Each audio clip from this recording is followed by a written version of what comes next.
Do you want to be around people that agree with you?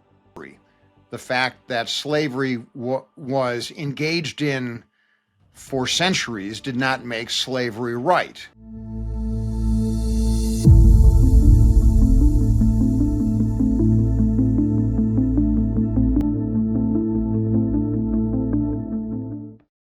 Let's face it, people generally don't want the truth, they prefer comfort. This is Steve Gibson reporting. I'd like to recognize the fantastic production value produced by Tiger Logic. Let's get back to our topic today. Do you want to be around people that agree with you? Do you attempt to engage people that disagree with you? Do you question your religious beliefs on a consistent basis? Do you question your political beliefs on a consistent basis? Generally speaking, people want to be around people that agree with them and not engage people that disagree with them.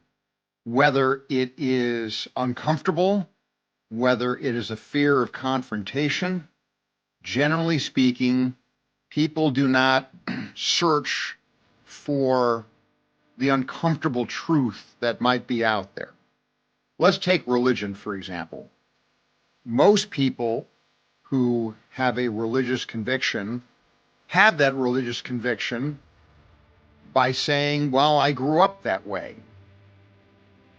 Why is that defining of whether or not your religious belief is true? Your religious belief defines for you your universe, whether or not you believe in a God, what is the nature of that God, what is the nature of good and evil, are all defined at some level by your religious belief. And therefore, these are questions of universal truth, not of parochial understanding. Merely because the Romans believed in their deities and people grew up in Rome believing of those deities, did that make that belief correct? The same is true throughout the centuries.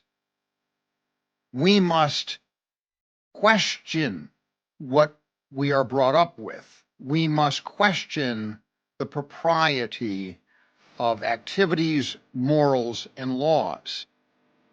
The cleanest example of this, perhaps, is slavery. The fact that slavery was engaged in for centuries did not make slavery right. We need to question the truth about the ethics of slavery in challenging that practice. This is a methodology that we need to apply in our daily life. It will help us not only be better people, but be a better society.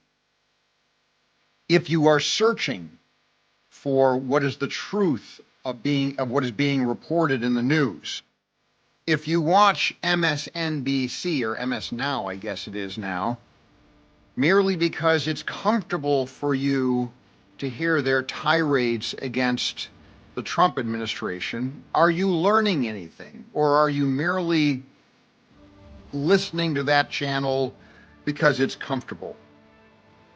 Try listening to Fox News. And by the opposite token, are those that listen to Fox News doing so because that is reassuring to them, because they have a belief that Trump is doing the correct policies and administering his administration in the correct manner?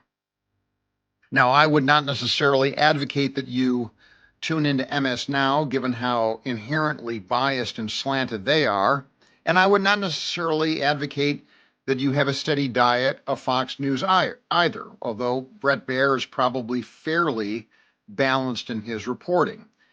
I think we can all agree that Sean Hannity is not unbiased, and he is going to put as much of a slant on his discussion as MS Now puts on their discussion of their views on Trump, which is why I have advocated time and again that people do try to tune into News Nation a bit more. I think that Cuomo still is a bit shallow in his analysis and is somewhat biased towards the left.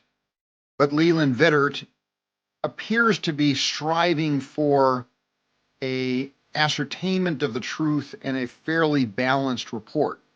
So News Nation does appear to be a source of news that you can get with some level of balance. The other aspects of news reports that you might be able to partake in is think about the Wall Street Journal. It's a fantastic paper. I get the Wall Street Journal and the Chicago Tribune every day. The Chicago Tribune used to be a fabulous newspaper. It has fallen on hard times. I'm still going to get it every day in its paper form as I do the Wall Street Journal, and I'm still going to digest that news take that the Chicago Tribune wants to purvey. That having been said, they have seemingly gone a little bit more leftist in terms of their biased reporting, remarkably, since it used to be a fairly conservative or straight mainstream newspaper. Should you also get the New York Times, an argument can be made that that's the case. A case can be made for that as well. We need to have a variety of news outlets, including that which appears on social media. But you cannot possibly rely on social media commentary, including my own, for a comprehensive depiction of the news. I will say this, and I'm going to advocate this every single day. I am striving to give you a fairly balanced perspective on things. You will find in my prior podcasts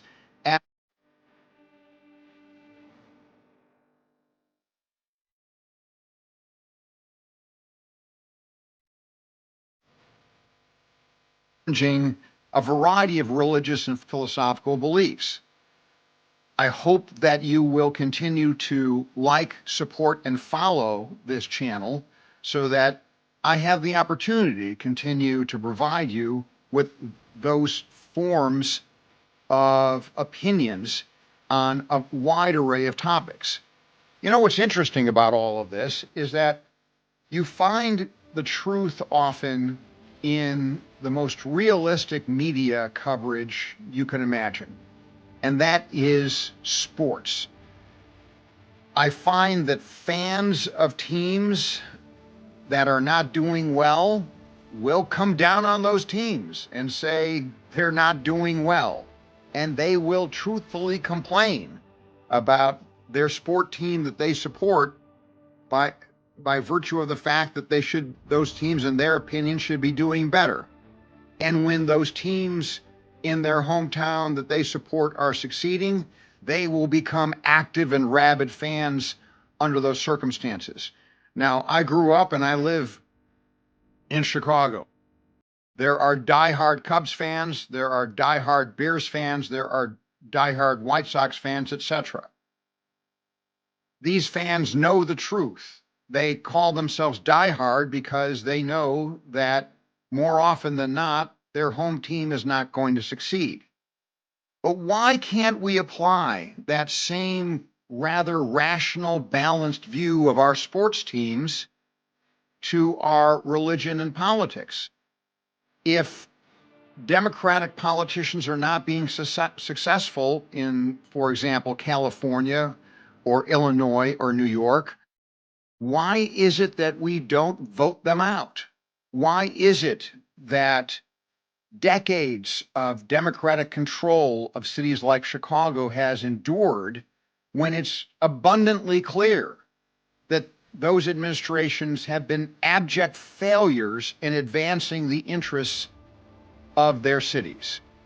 Is it comfortable that a Democratic administration will do giveaways so that the folks that are in the lower economic zones will vote for them, thinking and believing that that's going to do them better in the future? That's simply not the truth.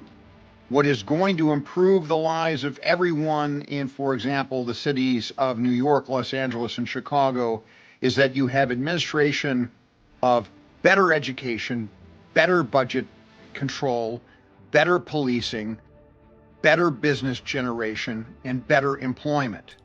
Think about those jurisdictions that have those attributes, and you don't have to look far for what kind of administrations are governing those jurisdictions. Folks, join me in my discussion of what is the truth of the matter. I'm not going to always be right. I'm not always going to predict with complete accuracy what's going to be happening in the future, but I will promise you this: we will strive to find the truth. We will analytically and logically dissect subject matter, and I will accept and enjoy your comments to the extent that you can demonstrate that I'm wrong.